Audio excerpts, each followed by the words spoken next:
This is Max and Mia podcast. Hey everyone, welcome back to Max and Mia podcast, where we chat about English in a relaxed and natural way. Hi there, I'm Mia. And I'm Max. Thanks so much for joining us today. Yeah, we're really happy you're here. Before we get started, if you're enjoying the podcast, don't forget to hit that like button and subscribe. Absolutely. It really helps us out and means we can keep bringing you more episodes like this one. So, what's on the agenda today, Max? Well, today's episode is a bit different. We're covering quite a lot of ground. That's right. We'll be exploring some tricky grammar points, like the third conditional and the difference between present perfect and past simple. We'll also look at how to handle large numbers. You know, those figures that can sometimes trip you up. And throughout the conversation, we'll be throwing in loads of useful phrasal verbs that you can pick up and start using right away. So whether you're preparing for an exam or just want to sound more natural in English, this episode has something for everyone. All right, shall we dive in? Let's do it. So, Max, let's kick things off with the third conditional. Now, this is one that tends to confuse quite a few learners. It really does. But once you get the hang of it, it's actually not as scary as it seems. Exactly. So, what is the third conditional? Well, it's used when we want to talk about imaginary situations in the past, things that didn't happen, but we're imagining what would have happened if they had. Right. So we're basically talking about regrets or imagining different outcomes for past events. The structure goes like this: if plus past perfect, then would have plus past participle. Let me give you an example. If I had studied harder, I would have passed the exam. So in reality, I didn't study hard enough, and I didn't pass. But I'm imagining that alternative scenario. Perfect example. And notice how we use had plus the past participle. That's the past perfect in the if clause. Now, when should you use this? Well, anytime you're reflecting on the past and thinking about how things could have been different. Yeah, like when you're giving advice about past situations, expressing regret, or just speculating about what might have been. So you might say, if we had left earlier, we wouldn't have missed the train. Again, we didn't leave early. We did miss the train, but we're imagining the alternative. Now, let's talk about some common mistakes that learners often make with this structure. Oh, yes. One of the biggest ones is mixing up the tenses. People sometimes say things like, if I would have known, I would have told you. Right, and that's incorrect. You can't use would have in the if clause. It should be, if I had known, I would have told you. Another mistake is forgetting the have. So saying, if I had went instead of if I had gone. Remember, after had, you need the past participle, not the simple past. Absolutely. And sometimes learners drop the had altogether and just use the simple past, which changes the meaning completely. Good point. If I studied harder is talking about a general or future possibility, whereas if I had studied harder is clearly about a specific past situation that didn't happen. So those are the main things to watch out for: structure, tenses, and making sure you're using the right form of the verb. Now, we've been talking about this in quite an abstract way, haven't we? We have. So why don't we listen to how this actually sounds in a real conversation? We've got a dialogue coming up where you'll hear the third conditional being used naturally. Yes. Pay attention to how the speakers use it to talk about past situations and imagine different outcomes. Let's have a listen. Here we go. Hey, Oliver, you look a bit down. Everything all right? Oh, hi, Claire. Yeah, I'm okay. Just thinking about last weekend. You know, that concert we were supposed to go to? Oh, right. The one downtown? You didn't end up going, did you? No, I didn't. And honestly, I really regret it now. If I had bought the tickets earlier, I would have gone. But by the time I checked, they were completely sold out. That's such a shame. I heard it was amazing. My cousin went and she couldn't stop talking about it. I know. She posted loads of photos online. If I had known it would sell out so quickly, I would have grabbed tickets the moment they went on sale. Yeah, these things happen fast nowadays. But hey, at least you learned something for next time, right? True. What about you? Didn't you have plans that night as well? I did, actually. I was meant to meet up with some friends for dinner, but it fell through at the last minute. Oh, no. What happened? Well, we had booked this restaurant weeks in advance. But when we arrived, they told us they had no record of our reservation. It was so frustrating. That's terrible. What did you do? We tried to find another place, but everywhere was packed because it was Saturday night. If we had called to confirm the reservation earlier that day, we would have realized there was a problem and could have sorted it out. Yeah, that would have saved you a lot of hassle. Did you manage to eat anywhere in the end? Eventually, yes. We found a small cafe that had space, but it wasn't quite what we'd planned. If the restaurant hadn't messed up, we would have had a proper meal and a nice evening together. Still, at least you got to spend time with your friends. That's the main thing, isn't it? Absolutely. You're right. We actually ended up having a laugh about the whole situation. But speaking of plans going wrong, do you remember that trip to the coast we were thinking about last summer? Oh, don't remind me. That was such bad timing. If I hadn't had that work deadline, I definitely would have joined you all. We really missed having you there. The weather was perfect, and we found this incredible beach that hardly anyone knew about. Stop. You're making me feel worse. If I had known my boss would have been so flexible about the deadline, I would have asked for an extension and come along. Well, you couldn't have predicted that, could you? Sometimes these things just don't work out the way we hope. True. But if I had spoken to him earlier about it, maybe things would have been different. I just assumed he'd say no without even asking. I suppose that's a lesson for both of us. Communication is key. If we had been better at planning and confirming things, we wouldn't have had these problems. Exactly. You know what, though? I've been thinking about organizing something for next month. Maybe a day trip or something? Would you be interested? Definitely. And this time, let's make sure we book everything properly and double check all the details. Good idea. If we had done that before, we wouldn't be sitting here talking about all our failed plans. True. Right. Shall we grab a coffee and start planning? I've got my phone here, so we can look up some options now. Sounds perfect. And this time, I'm setting reminders for everything. If I had used my calendar properly last time, I wouldn't have forgotten about that concert. That's the spirit. Come on then, let's go. There's a nice place just around the corner. Lead the way. Well, that was a great example of how we use the third conditional in everyday conversation, wasn't it? Absolutely. Did you notice how Claire and Oliver were both reflecting on things that didn't happen? The concert, the restaurant mix-up, the beach trip? Yes. And what I really liked was how natural it sounded. They weren't forcing the grammar.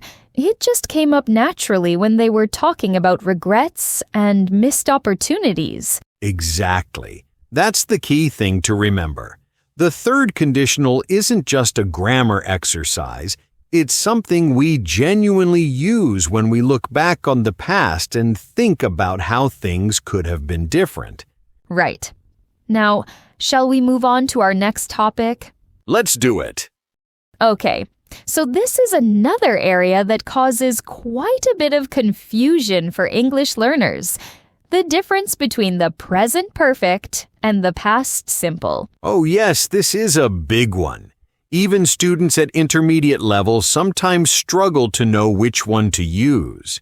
So let's break it down. First, the past simple. This is probably the easier of the two to understand. We use it for completed actions in the past, at a specific time. Right. So if I say, I visited Paris last year, that's past simple. The action is finished, and we know when it happened, last year. Exactly. The time is clear and specific. You could also say, I saw that film yesterday, or we met in 2015. All of these give us a definite time in the past. Now, the present perfect is a bit different. We form it with have or has plus the past participle. For example, I have visited Paris, or she has seen that film. And here's the crucial difference. With the present perfect, we don't specify exactly when something happened. We're more interested in the experience itself or the result, rather than the specific time. That's the key. So if I say, I have been to Japan, I'm talking about my life experience. I'm not saying when I went, maybe it was last year, maybe it was 10 years ago. The important thing is that I have that experience. Great example. Another common use of the present perfect is for actions that started in the past and continue to the present. Like, I have lived in London for 5 years. Right, because you still live there now. If you said, I lived in London for 5 years, that would mean you don't live there anymore. Exactly. That's such an important distinction. The present perfect creates a connection between the past and the present. Now, let's talk about when to use each one. Use the past simple when you're telling a story about the past, or when you mention a specific time. So, I went to the cinema last night. Past simple because we have last night. Spot on. Use the present perfect when the exact time isn't important, or when you're talking about experiences up to now. I've been to that cinema several times. Present perfect because we're not saying when. Another use of the present perfect is for recent actions where the result is important now. Like, oh no, I've lost my keys. Yes, the action of losing them happened in the past, but the result, you don't have your keys, is important right now. Brilliant. Now, what about common mistakes? What do you see students doing wrong? One of the biggest mistakes is using the present perfect with specific past time expressions. You can't say, I have seen him yesterday. It should be, I saw him yesterday. Exactly. Words like yesterday, last week, in 2010, when I was young. These all require the past simple, not the present perfect. Another common error is forgetting to use for or since correctly. For is for periods of time. I've lived here for 3 years. Since is for a starting point. I've lived here since 2021. Good point. And some students mix them up and say things like, I've lived here since 3 years, which is incorrect. Also, in American English, you'll often hear the past simple where British English would use the present perfect. For example, Americans might say, I already ate, whereas in British English, we'd typically say, I've already eaten. That's true, but for learners, it's good to understand both forms and know the standard rules. Absolutely. And remember, the key question to ask yourself is, am I talking about a specific finished time in the past, or am I connecting the past to the present? If it's a specific finished time, past simple. If there's a connection to now, present perfect. couldn't have said it better myself. Right then, let's hear how this works in a real conversation. Listen carefully to how the speakers switch between present perfect and past simple. Pay attention to the time expressions they use. That'll give you a clue about which tense they're choosing. Here's the dialogue. Hey, Ryan, long time no see. How have you been? Hey, Jasmine. Wow, it's been ages. I've been really good, thanks. What about you? Yeah, I've been great. I can't believe it's been so long since we last met. When was it, actually? I think we saw each other at Tom's birthday party, didn't we? That was back in March. Oh, that's right. It was such a fun evening. Have you seen Tom recently? No, I haven't spoken to him in months, but I saw on social media that he's moved to a new flat. Really? I didn't know that. He hasn't told me anything. When did he move? I think it was about 3 weeks ago. He posted some photos of the new place, and it looks really nice. I'll have to message him.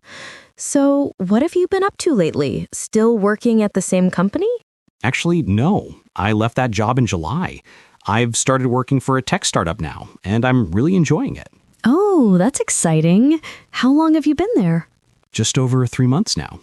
It's been quite intense, but in a good way. The team is brilliant, and I've learned so much already.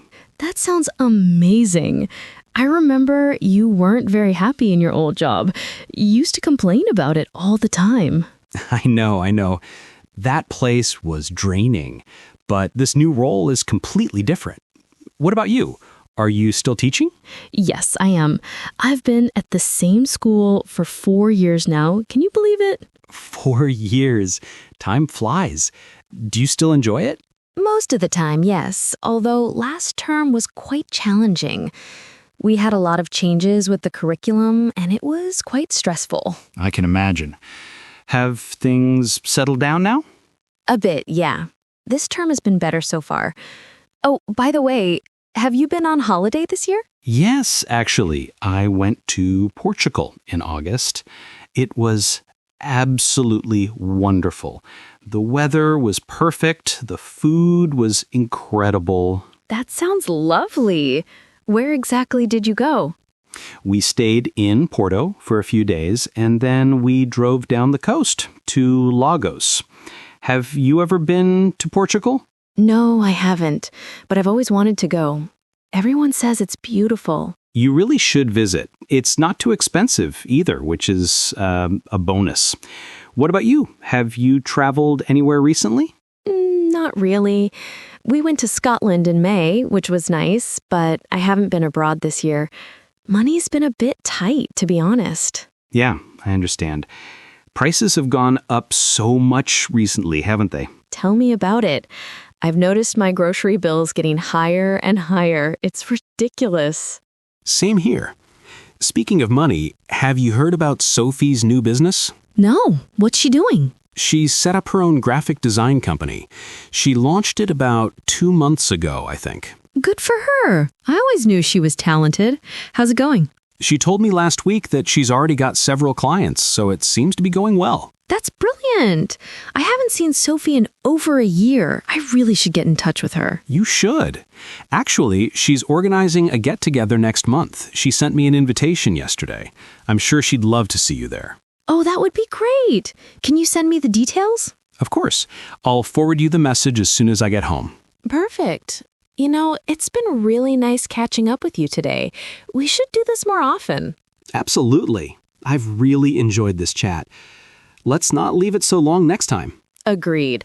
Right, I'd better get going. I've got to pick up my sister from the station in 20 minutes. No problem. Take care, and I'll see you at Sophie's thing. Definitely. See you then. Bye. Bye. Well, that sounded like a pretty typical conversation between old friends catching up, didn't it? It did. And I think what makes it so useful is that you can hear how the choice between present perfect and past simple happens quite unconsciously when you're fluent. Exactly. They weren't stopping to think, oh, should I use this tense or that tense? It just flowed naturally based on what they wanted to express. Right, anyway, let's shift gears completely now. Okay, this next one might seem less glamorous than grammar, but it's absolutely crucial. Saying large numbers correctly in English. Oh, yes. This is something people often overlook. But think about it. You need numbers for prices, populations, distances, statistics, dates. Exactly. And if you get them wrong, it can cause real confusion. Imagine mishearing a price or giving wrong directions because you've muddled up the numbers. Right. Now, different languages handle large numbers very differently, so direct translation doesn't work.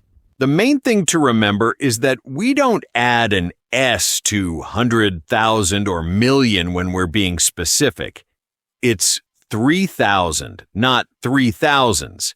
That's probably the most common mistake learners make. They want to add that S because it feels natural from their own language. Another thing, we use and after hundreds in British English. So it's 250, though Americans often drop the and. And don't forget, when you're being approximate rather than specific, you do use the plural. Hundreds of people, or thousands of years. That's fine because you're not giving an exact number. Good point. Also, we always go from largest to smallest. Millions, then thousands, then hundreds. Never mix up that order. And for decimals, we say each digit separately after the point. It's not like saying a whole number. Right. So, why don't we listen to a conversation where you'll hear various numbers being used naturally? Pay attention to how they're structured and pronounced. Here we go. Morning, Natalie. How was your weekend? Hey, Derek. It was good, thanks.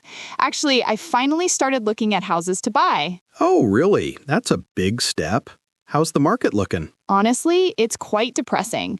The cheapest place I found was around £215,000, and it needed loads of work. Wow, that much for a fixer-upper? Where are you looking? Mostly in the suburbs, about 12 miles outside the city center. Anything closer is easily $300,000 or more. That's insane. I bought my place 6 years ago for £185,000, and now it's probably worth at least £260,000. See, that's what I mean. Prices have just skyrocketed. My budget is around $250,000, but I'm not finding much in that range. Have you thought about looking a bit further out? Maybe 15 or 20 miles from the city? I have, actually.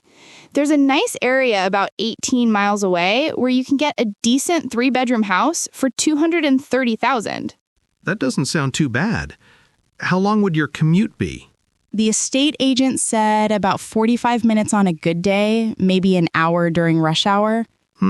That's not terrible. I mean, plenty of people commute for an hour each way. True. And the mortgage calculator I used said my monthly payments would be around £970, which I can manage. That seems reasonable. What's the interest rate they're offering? About 4.75%. It's not the best rate, but it's fixed for 5 years. Not bad for stability. So when are you planning to make an offer? Well, I'm viewing 3 properties this weekend. One of them is listed at $249,000, which is right at the top of my budget. Are you planning to offer the full asking price? Probably not. My friend suggested offering about $5,000 to $10,000 less and seeing if they negotiate. Smart move. The worst they can say is no. By the way, have you sorted out your deposit? Yeah, I've saved £32,000 over the last 4 years. It's taken forever. It's impressive. So you'd be putting down roughly 12 or 13%? Exactly. I wish I could do 20% to avoid the higher mortgage rates, but that would mean saving another $18,000, and I just can't wait that long. I totally understand. House prices keep rising anyway, so waiting might not even help. That's what I'm thinking. Oh, I meant to ask, you drive to work now, don't you? How much are you spending on petrol these days? Don't even get me started. It's about £1.47 per liter at the moment. I'm spending roughly £220 a month just on fuel. That's crazy. How many miles do you drive? About 900 miles a month, I reckon. My car does around 42 miles per gallon, so it could be worse. Still, that adds up over a year. That's what, about 2,600 pounds? Yeah, roughly that. Plus insurance, which is another 800 pounds annually. And then there's the maintenance costs. This is why I'm trying to stay close to public transport. A monthly train pass is only 160 pounds. Much more sensible. Speaking of costs, did you see the news about energy bills? Ugh, yes. Mine went up to 195 pounds a month. It used to be 130. Same here. We're paying about 2,300 pounds a year now for gas and electricity. It's ridiculous. Everything's getting so expensive. My grocery bill is around 350 pounds a month now. I know. My partner and I are spending close to 400. We've had to cut back on eating out. Tell me about it. Anyway, I should get back to work. Thanks for the advice about the house. No problem. Good luck with the viewings this weekend. Let me know how it goes. Will do. See you later. See ya. Well, that was certainly realistic. House prices, petrol costs, energy bills, all the fun stuff adults have to deal with. Yes, but it's exactly the kind of conversation where you need to be confident with numbers. Imagine misunderstanding a house price or a mortgage rate. Absolutely.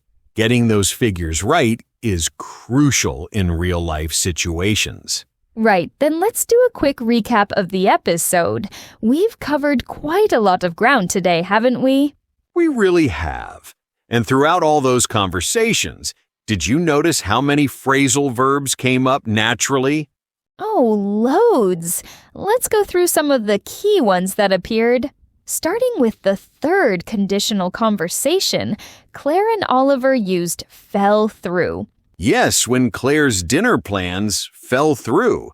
That means they failed to happen or were canceled at the last minute. We also had sort out when Oliver said, "We could have sorted it out." That means to resolve or fix a problem. Right. And Claire mentioned they had to find out there was a problem, meaning to discover or learn information. In the present perfect conversation, Jasmine said she needed to pick up her sister. That's a really common one. It means to collect someone, usually in a car. And Ryan said he'd forward the message, though that's not technically a phrasal verb. But they did use catch up, which means to spend time with someone you haven't seen in a while and exchange news. Oh, and set up when they talked about Sophie setting up her own business. That means to establish or start something, usually a company or organization. Good spot. Ryan also mentioned he would get in touch with people, meaning to contact or communicate with them. Then, in the numbers conversation, Natalie said house prices have skyrocketed.